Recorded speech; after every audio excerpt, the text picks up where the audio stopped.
నమస్తే రమగారు. నమస్తే జయ. రమగారు, మనము దసరా స్పెషల్ ఏ రోజుకి ఆ రోజుకి సంబంధించిన వీడియోస్ చేస్తూ ఉన్నాము. మొదటి రోజు పాడ్యమి రోజు, ఈ రోజు అనుసరించాల్సిన విధి విధానాలు ఏంటండి? అమ్మవారిని ఈ రోజున బాలా త్రిపుర సుందరి అవతారంలో వెలయిస్తారు. బాలా త్రిపుర సుందరి అంటే 9 ఏళ్ల బాలిక స్వరూపంలో ఉన్న అమ్మవారు. ఈ రోజున ఈ వెలయించడంతో పాటుగా ఇవాళ నుంచి మనం దసరా పూజలు మొదలు పెడతాము. నవరాత్రులు అంటే పొద్దున్నే కలశం పెట్టుకోవటం, ముందే ఇల్లు శుభ్రాలు అవి చేసుకుంటాం, చక్కగా మామిడి తోరణాలు కట్టడం, వాకిళ్ళకి గుమ్మాలకి పసుపు రాసి బొట్టు పెట్టుకోవడం, తులసమ్మకి కాస్త పసుపు రాసి బొట్టు పెట్టి ఒక దీపారాధన చేసుకోవటం, తర్వాత కలశం పెట్టదలుచుకున్న వాళ్ళు కలశ స్థాపన ఉదయం చేసుకుంటాం. కలశం పెట్టడము, అఖండం పెట్టదలుచుకుంటే అఖండం కూడా ఒక చిన్న మంచి మూకుడు, పెద్ద సైజు మూకుడు తీసుకోవటం, దానికి పెద్ద ఒత్తి, దానికి సరిపడా కొంచెం లోపల 2-3 చుట్లు వచ్చి పైకి ఒత్తి వచ్చేలాగా పెట్టుకోవాలి. కరెక్ట్ గా వేసామనుకో ఒత్తి ఇదైపోతుంది కదా, పొడి తీసిన కొద్దీ ఒత్తి చిన్నదైపోతుంది. అట్లా కాకుండా మెలిపెట్టిన ఒత్తిని ఒక 2 రౌండ్లు లోపల నూనెలో ఉండాలి, ఒక్కొక్కస పైకి రావాలి. మనం ఇది తీస్తున్న కొద్దికి సరిపోతుంది అనమాట. తర్వాత మా మూకుడులో చక్కగా నిండుగా ఆజ్యం పోస్తారు. మీరు నెయ్యి పొయ్యి దలుచుకున్నారో నూనె పొయ్యి దలుచుకున్నారో మీ విధానం పోసుకోవటము. వెలిగించి ఒక చోట కదలకుండా జాగ్రత్తగా రక్షించగలిగే ప్రదేశంలో, చిన్నపిల్లలు ఉండకూడదు, గాలి తగలకూడదు, ఇతరత్ర నడిచే వాళ్ళ బట్టలు రెపరెపలు వస్త్రాలు తగలటము లాంటివి జరగకూడదు. అట్లా చక్కగా మంచి ఏర్పాటుగా ఒక చోట అఖండం వెలిగించి పెట్టుకోవటం, అఖండం పెట్టడము. తర్వాత ఈ కలశ స్థాపన చేసుకోవటము. ఒక వినాయకుడిని పెట్టుకుని చిన్న పసుపు గణపతిని చేసి వినాయకుడిని ఆవాహన చేసి తర్వాత విసర్జన కూడా చేసి పక్కకు పెట్టుకోవటం. అప్పుడు అమ్మవారి ఆరాధన మీరు ఏ పటం పెట్టుకోదలుచుకున్నారో ఒక పీట మీద, ఒకవేళ ఈ కలశం పెట్టము ఒక పీట వేసుకుని, లేదా మనకున్న రెగ్యులర్ దేవతార్చన ఎక్కడుందో అక్కడే ఈ అమ్మవారి ఫోటో మీరు ఏది పెట్టుకుంటున్నారో, సాధారణంగా పెట్టుకునే ఫోటో ఏంటంటే మనకి అమ్మవారి ఇట్లా కూర్చుని ఉంటుంది, పరమేశ్వరుడి మీద కూర్చున్నట్టు, అటు ఇటు సరస్వతి లక్ష్మి ఇద్దరు విసురుతున్నట్టుగా ఉండే పరివారంతో ఉన్న లలితా పరమేశ్వరి పటాన్ని అయితే బాగుంటుంది. మొత్తం అన్ని అవతారాలకి మనకి ఈ ఫోటో సరిపోతుంది. ఈ ప్రతిమ విశేషం ఏది ఉందో ఫోటో కానీ ఇంకో చిన్న ప్రతిమ కానీ పెట్టుకోవటం. తర్వాత అన్ని పువ్వులు అన్ని సిద్ధం చేసుకోవటం. ఏ రంగు వస్త్రాలు వేస్తాం రమ్మగారు? సాధారణంగా పింక్ మనం వేసుకున్న లాంటివి మంచిది. గులాబీ రంగు లేతదైనా, ఇందులో లైట్ కలర్, ఇందులో డార్క్ కలర్, బోల్డ్ అన్ని రంగులు ఉంటాయి కదా, ఏదో ఒక రకం వస్త్రం. అంటే మీరు ప్రతిరోజు ఒక వస్త్రాన్ని అమ్మవారికి సమర్పించటం, పూజ చేసుకుంటాము. వస్త్ర సమర్పణ చేసేటప్పుడు ప్రిఫరబుల్లీ పింక్ పెట్టుకోండి గులాబీ రోజు, మొదటి రోజు. సరే, ఇది ఏర్పాటు చేసుకోవటము. తర్వాత ఈ రోజున మొదటి రోజు కాబట్టి స్టార్ట్ చేస్తున్నాం కాబట్టి కొంచెం బాగా గ్రాండ్గా చేయాలని భావిస్తే కనుక మీరు పులిహోర, పాయసము అలాంటివి చేసుకోవచ్చు.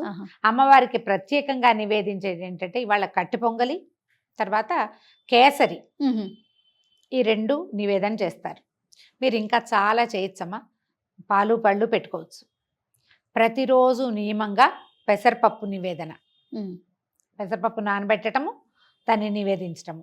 తర్వాత ఏమో పానకం చేసి పెట్టడము. మనము ఈ అమ్మవారి తాలూకు ఏ స్తోత్రం చదివినా కూడా అమ్మవారిది నామాలు పవర్ఫుల్. ఈ అంత పవర్ఫుల్గా ఉండే శబ్దాన్ని ఉచ్చరించడం వల్ల ఏమవుతుందంటే మన చుట్టూతా ఉన్న వాతావరణంలో ఒక రకమైన వేడి పుడుతుంది.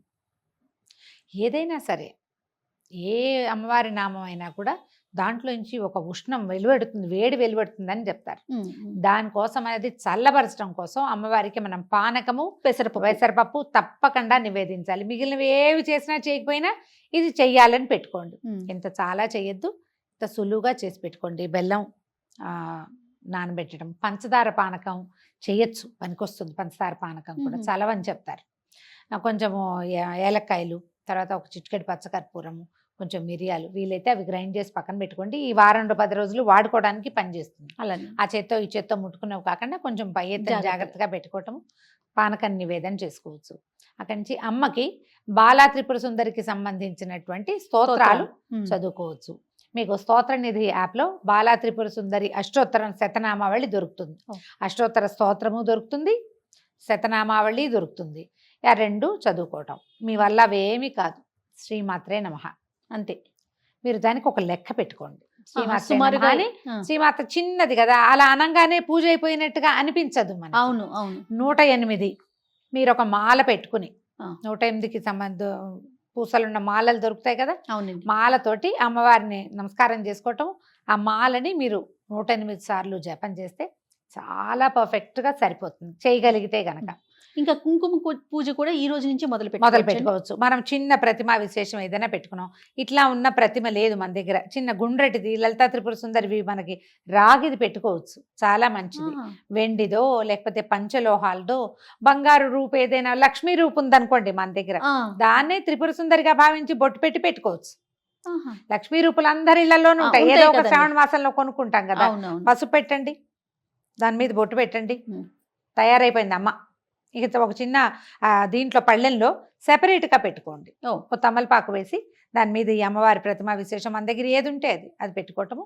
మీరు ఒకవేళ 108 సార్లు కాకపోతే ఇంత సమయం పెట్టుకుని చేసుకుంటాం అనుకోండి జపం, అమ్మవారిని తలుచుకుంటాం, అప్పుడు ఒక చిటికెడు కుంకుమ పట్టుకోవటం, వేసేయటం దాని మీద, అమ్మవారి మీదకి సమర్పించేసేయటమే. తర్వాత నివేదన చేసుకోవటము. మళ్ళీ సాయంకాలం పూజకి మనము ముత్తైదువులను పిలుచుకొని పేరెంట్ లాగా చేసుకోవచ్చు. ఎవరైనా పిలుచుకోవచ్చు, ఎవరినైనా ఒక్క ముత్తైదువునైనా పిలిచి పొద్దు నుంచి సాయంత్రం లోపల మీరు ఏది నివేదన చేసినా పనికొస్తుంది. ఏ పండు నివేదన చేసినా సరే. మీరు ఇది కాకుండా ఒకవేళ ఇలా చేయలేము, మామూలు వంట చేసుకుంటాం, అన్నం పప్పు కూర ఏవో చేసుకుంటాం కదా, మహానివేదన, అది కూడా నివేదన చేయొచ్చు. ఏ పాత్రలో వండుతామో ఆ పాత్రతో సహా తెచ్చి పెట్టచ్చు. లేదా ఒక అరిటాకులోనో ఒక వెండి పళ్ళెంలోనో, మనం ఎంగిల్ చేసిన పళ్ళాలు కాకుండా రోజువారీ మనం తినేవి కాకుండా ఒకవేళ అందులోనే ఉంటే దాంట్లో ఒక అరిటాకు వేసేయండి. అరిటాకులో ఈ చక్కగా అన్నము కూర పప్పు వేయటము, దాని మీద కొంచెం నెయ్యి వేసి ఒక చిన్న బెల్లం ముక్క, ఒక చెంచాడు పెరుగు వేసి చక్కగా నివేదన చేయండి. పూర్తి స్థాయి ఆహారం వచ్చినట్టు. కాదు రమ్మగారు, మనం ఇంట్లో తయారు చేసుకునే ఆహార పదార్థాల మీద కూడా బెల్లము నెయ్యి వేస్తే గనక అది పూర్ణ నివేదన కింద మనం ఇంకేం లేదు, ఒట్టి అన్నమే వండేవు నువ్వు, అన్నమే ఇంకేం వండలేదు, ఒట్టి అన్నం మీద కూడా ఓ బెల్లం ముక్క పెట్టడం, కొంచెం నెయ్యి వేయటం, ఇది పూర్తి నివేదన కింద అవుతుంది అన్నమాట. ఇది సమర్పించుకోవటము, ఒక నమస్కారం చేసుకోవటం. ఇప్పుడు ఈ మొత్తం ఈ 9 రోజుల్లో మనం చేసుకోగలిగేవి ఏంటంటే, రోజు లలితా సహస్రనామ పారాయణ చేసుకోవచ్చు. పొద్దున ఒకసారి, సాయంత్రం మళ్ళీ.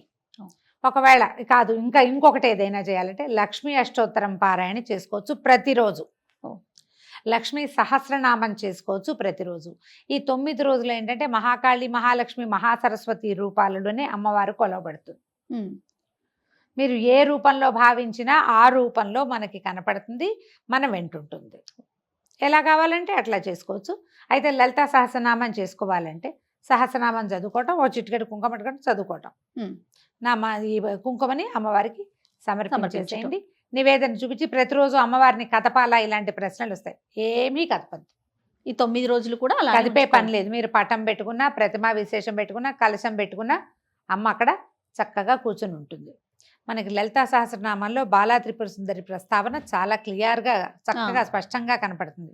లలితా సహస్రనామాలు చూసుకుంటే మనం సహస్రనామం మనకి ఎట్లా నడుస్తుందంటే, అమ్మవారి సౌందర్య వర్ణన చేసిన తర్వాత భండాసుర వధ కోసం ఉద్యుక్తురాలై అమ్మ వెళ్ళినట్టుగా కనిపిస్తుంది.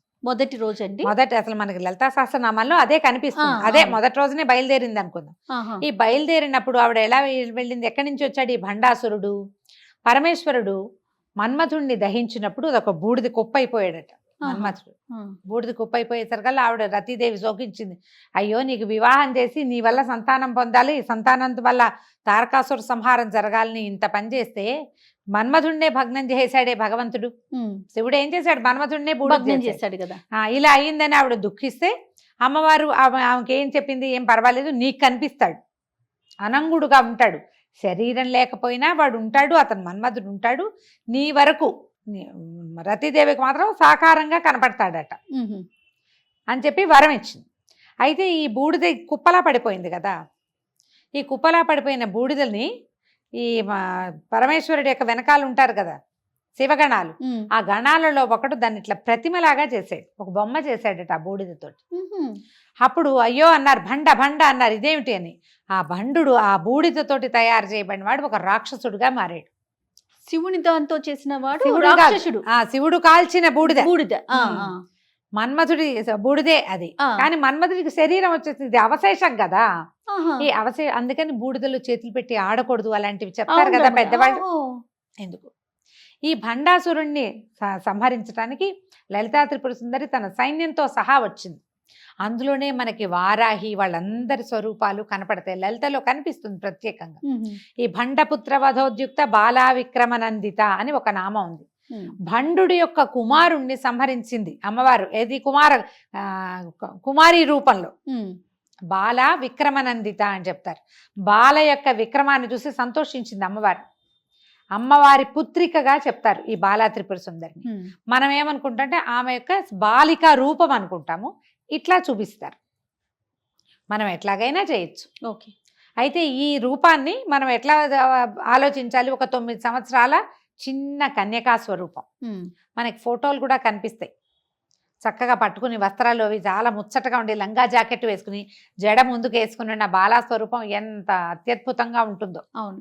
అమ్మవారి యొక్క ప్రార్థనా శ్లోకం ఏదైనా ఒకటి తీసుకుని బాల చదువుకోవచ్చు నెంబర్ ఆఫ్ టైమ్స్. మీరు 108 పెట్టుకోండి. ఒక శ్లోకం చెప్తారా రమ్మగారు? చెప్తాం. అరుణ కిరణ జాలై రంజితా సావకాశ విధృత జపవటీకా పుస్తకా భీతిహస్త ఇతర కరవరాఢ్య ఫుల్ల కల్హార సంస్థ నివసతు హృది బాల నిత్య కళ్యాణశీల. ఇది ఒక శ్లోకం. ఇందులో ఇంకొకటి ఉంది. మాలాశ్రుణి పుస్తక పాశహస్తాం బాలాంబికాం శ్రీలలితా కుమారీం కుమార కామేశ్వర కేళిలోలాం నమామి గౌరీం నవవర్ష కన్యాం. శ్లోకంలోనే నమామి గౌరీం నవవర్ష కన్యా, 9 ఏళ్ల కన్యకా స్వరూపంలో ఉండి కామేశ్వర కేళిలోల కామేశ్వరుడితోటి ఆడుకునేందుకు సంతోషించేటువంటి అమ్మని నేను కొలుస్తాను. శ్లోకంలోనే చెప్పబడింది. ఈ 9 ఏళ్ల కన్యకా స్వరూపంలో ఉన్నటువంటి బాలని ఈ తొలి రోజున మనం అర్చన చేస్తాం. మీరు ఇదంతా చెయ్యం, ఒట్టి నమస్కారం, దీపారాధన చేయండి, పంచోపచారాలు చేయండి, దీప ధూప నైవేద్యాలు అంతే. మధ్యలో గంధ పరికల్పన, పుష్పం కానీ గంధం కానీ పరికల్పన చేయండి. పువ్వులు పెట్టండి. పువ్వులు పెట్టడం, దీపం ధూపం నైవేద్యం, నమస్కారం. ఆ నమస్కారంతో ఏదైనా ఒక్క ప్రార్థనా శ్లోకం.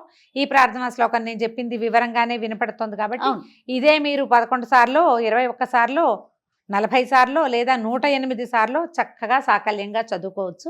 మంచి ప్రార్థనా శ్లోకం. ఈ శ్లోకాన్ని నేను ఎక్కడి నుంచి తెచ్చానంటే వేములవాడ రాజరాజేశ్వర స్వామి దేవస్థానంలో ఒక గోడ మీద శిలాఫలకం మీద ఉన్నాయి ఈ 2. ఓహో.